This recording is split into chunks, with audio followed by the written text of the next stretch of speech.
নমস্কার বন্ধুরা, শ্রাবণী রান্নাঘরে আপনাদের সবাইকে স্বাগত জানিয়ে আমি আবারও একটা রান্নার ভিডিও নিয়ে আপনাদের সামনে চলে এসেছি।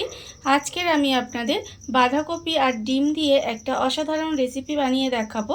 আশা করি আপনাদের ভালো লাগবে। একঘেয়ে বাঁধাকপি খেতে ভালো না লাগলে এইভাবে একবার রেসিপিটা বাড়িতে বানিয়ে দেখতে পারেন। আশা করি আপনাদের ভালোই লাগবে। আর এই রেসিপিটা দেখার আগে একটা লাইক দেবেন আর সুন্দর একটা কমেন্ট করতে কিন্তু ভুলবেন না। তাহলে চলুন এই বাঁধাকপির রেসিপিটা আমি কিভাবে বানাই সেটা আপনারা একবার দেখে নিন। রান্নাটা করার জন্য প্রথমে আমি এখানে দেখুন গ্যাসটা অন করে একটা কড়া বসিয়ে দিয়েছি আর কড়ার মধ্যে দিয়েছি আমি 2 চামচ মতো সরষের তেল। এখানে আমি পুরো রান্নাটা সরষের তেলেই করব, আপনারা চাইলে কিন্তু এটা সাদা তেলেও করতে পারেন। এবারে তেলটা আমার এখানে প্রায় গরম হয়ে এসেছে, আমি তেলের মধ্যে দিয়ে দেব ডিম। এখানে আমি দুটো দেখুন ডিম ভেঙে রেখেছি। এবারে ডিমের মধ্যে দেব অল্প সামান্য একটু নুন দিয়ে ডিমটা আমি খুব ভালোভাবে প্রথমে এইভাবে একটু ফেটিয়ে নিতে হবে। খুব ভালোভাবে নুনটা ফেটিয়ে নেব। ডিমটা আমার এখানে ভালোভাবে ফেটানো হয়ে গেছে আর অন্যদিকে দেখুন তেলটাও কিন্তু খুব ভালোভাবে গরম হয়ে গেছে। এইবারে আমি এই ডিমটা যে ফেটিয়ে রেখেছি এই ডিমটা আমি তেলের মধ্যে দিয়ে দেব।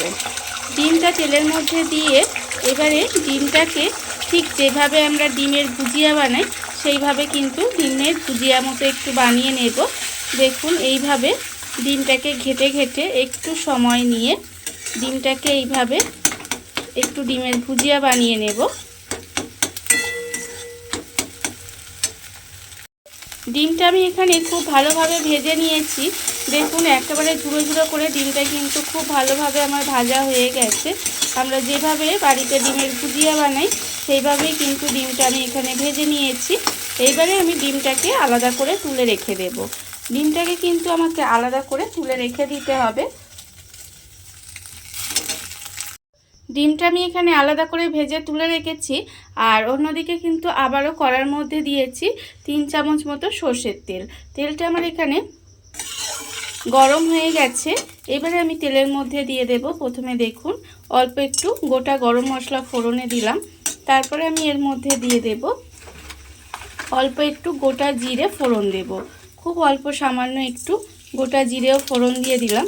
দিয়ে এবার ফোড়নটা একটু ভালোভাবে ভাজা হয়ে গেছে। এবার আমি এর মধ্যে দিয়ে দেব পেঁয়াজ কুচি। এখানে কিন্তু আমার দুটো মাঝারি সাইজের পেঁয়াজ আমি খুব ভালোভাবে ছোট ছোট করে কুচিয়ে রেখেছি, সেই পেঁয়াজটা আমি এর মধ্যে দিয়ে দেব। এখানে এই রান্নাটায় কিন্তু পেঁয়াজটা আমার একটু বেশি দিতে হবে, তার কারণ পেঁয়াজটা একটু বেশি দিলে রান্নাটা খেতে বেশি ভালো লাগে। এবারে আমি পেঁয়াজটা দিয়ে দিলাম, দিয়ে পেঁয়াজটাকে একটু খুব ভালোভাবে ভেজে নেব।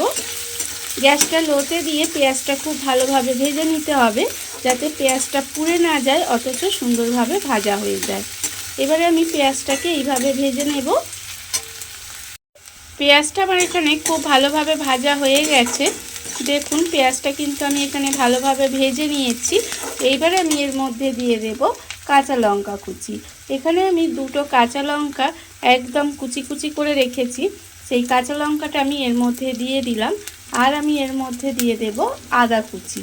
এখানে আমি 1 ইঞ্চি মতো আদা একদম মিহি করে কুচি করে রেখেছি, সেই আদাটাও কিন্তু আমি এখানে দিয়ে দিলাম। দিয়ে এবার আদা কাঁচা লঙ্কাটা এই পেঁয়াজের সঙ্গে একটু ভাজা ভাজা মতো করে নিতে হবে। আমি কিন্তু এই রান্নায় রসুন ব্যবহার করিনি, আপনারা যদি চান তাহলে কিন্তু এতে একটু রসুনও দিতে পারেন। এবারে এটা একটু ভাজা ভাজা মতো করে নিয়ে তারপরে আমি এর মধ্যে দিয়ে দেব টমেটো কুচি। এখানে কিন্তু টমেটো আর পেঁয়াজটা একটু বেশিই লাগবে। পেঁয়াজটা তো আমি বলেছি বেশি লাগবে আর টমেটোটাও কিন্তু আমি একটু বেশি দিয়েছি, আপনারা দেখতেই পাচ্ছেন। এখানে কিন্তু আমার দুটো মাঝারি সাইজের টমেটো একদম কুচি কুচি করে কেটে রেখেছি, সেই টমেটোটাও আমি এর মধ্যে দিয়ে দিলাম। দিয়ে এবারে মশলাটাকে এইভাবে একটু কিছুক্ষণ রান্না হতে দেব। এই পেঁয়াজ আদা কাঁচা লঙ্কা টমেটোটাকে এইভাবে কিছুক্ষণ রান্না হতে দেব।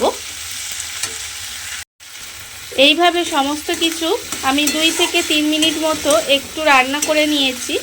দেখুন এটা কিন্তু অনেকটাই টমেটোগুলো নরম হয়ে গেছে। এবারে আমি এর মধ্যে দিয়ে দেব গুঁড়ো মশলা। গুঁড়ো মশলার মধ্যে এখানে আমি রেখেছি দেখুন আন্দাজ মতো নুন, 1/2 চামচ হলুদ গুঁড়ো, 1/2 চামচ লঙ্কার গুঁড়ো, 1/2 চামচ জিরের গুঁড়ো, হাফ চামচ ধনের গুঁড়ো আর অল্প সামান্য একটু চিনিও রেখেছি। এই সমস্ত কিছু আমি এর মধ্যে দিয়ে দিলাম। দিয়ে এবারে আমি এর মধ্যে দেব খুব অল্প সামান্য একটু জল। খুব বেশি কিন্তু আমি এখানে জল দেব না, অল্প সামান্য একটু জল দিলাম যাতে মশলাটা পুড়ে না যায়, সেই জন্যই জলটা আমি এখানে দিয়েছি। দিয়ে এবারে মশলাটাকে খুব ভালোভাবে এইভাবে একটু কষিয়ে নেব। একদম ভালোভাবে মশলাটা কষিয়ে নিতে হবে যতক্ষণ না পর্যন্ত মশলা থেকে তেলটা ছেড়ে দেয়, ততক্ষণ পর্যন্ত মশলাটা আমি খুব ভালোভাবে কষিয়ে নেব। মশলাটা আমার এখানে খুব ভালোভাবে কষানো হয়ে গেছে। আর দেখুন মশলা থেকে কিন্তু হালকা তেলটাও ছেড়ে দিয়েছে, চারিদিক থেকে হালকা হালকা তেলটাও ছাড়তে শুরু করেছে। ঠিক যখন এইভাবে মশলাটা একটু কষানো হয়ে আসবে, তখন আমি এর মধ্যে দিয়ে দেব বাঁধাকপি। এখানে আমি দেখুন বাঁধাকপিগুলো একদম এইভাবে সরু সরু করে কেটে রেখেছি, সেই বাঁধাকপিগুলো কিন্তু আমি এর মধ্যে দিয়ে দেব।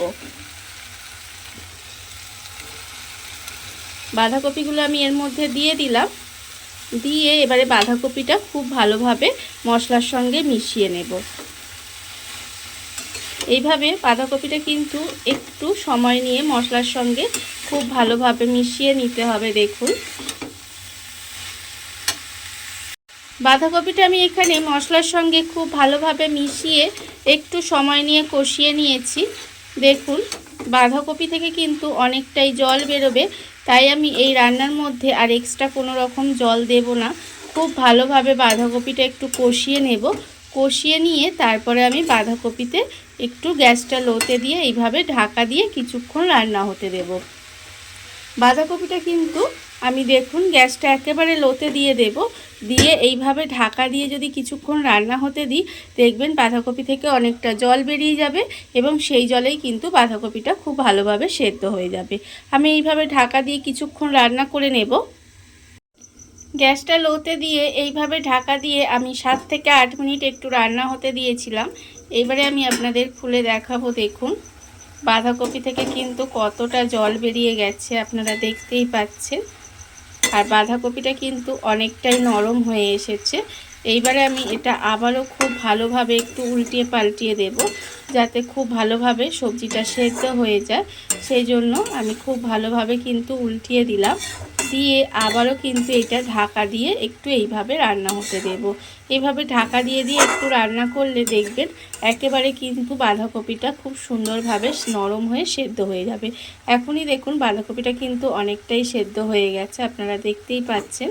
আর আরেকটু ঢাকা দিয়ে এইভাবে একটু রান্না করলে কিন্তু একেবারে পুরোপুরি বাঁধাকপিটা সেদ্ধ হয়ে যাবে। এবার আমি আবারও এটা ঢাকা দিয়ে কিছুক্ষণ এইভাবে একটু রান্না হতে দেব।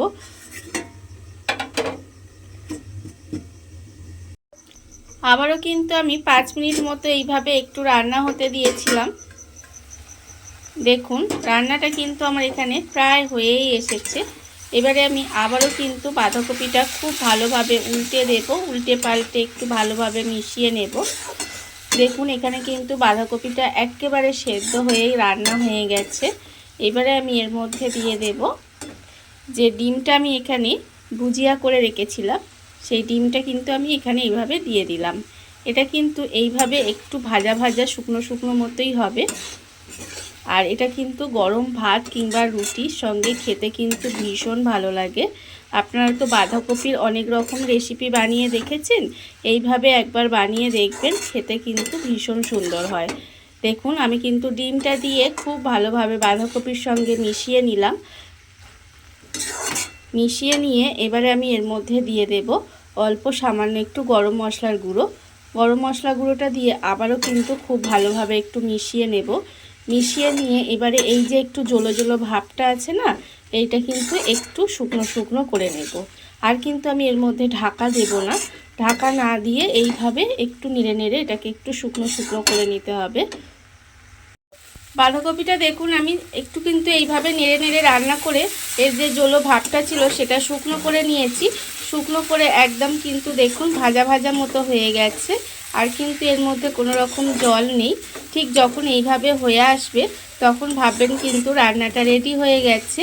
এবারে আমি গ্যাসটা অফ করে দেব, অফ করে এটা নামিয়ে নেব।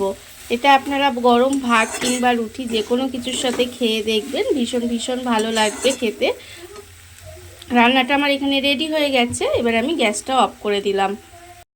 দেখুন বন্ধুরা, বাড়িতে থাকা কত অল্প উপকরণে কত অল্প সময় কত সুন্দর একটা বাঁধাকপি ডিমের রেসিপি তৈরি হয়ে গেছে, আপনারা দেখতেই পেলেন। আর এটা কিন্তু আমি আগেও বলেছি যে গরম ভাত দিয়ে বা রুটি দিয়ে খেতে বা পরোটা দিয়ে খেতে কিন্তু ভীষণ ভালো লাগে। এইভাবে একবার হলেও বাড়িতে আপনারা বানিয়ে দেখতেই পারেন। আর এই ভিডিওটা যদি আপনাদের ভালো লেগে থাকে, আপনারা যদি ফেসবুক থেকে দেখে থাকেন পেজটি ফলো করে দেওয়ার অনুরোধ রইল। আর যদি ইউটিউব থেকে দেখে থাকেন চ্যানেলটি সাবস্ক্রাইব করে নেওয়ার অনুরোধ রইল। তাহলে চলুন ভিডিওটা আমি এখানেই শেষ করছি। আপনারা সবাই ভালো থাকবেন, সুস্থ থাকবেন। আবারও হাজির হব নতুন কোনো রান্না নিয়ে।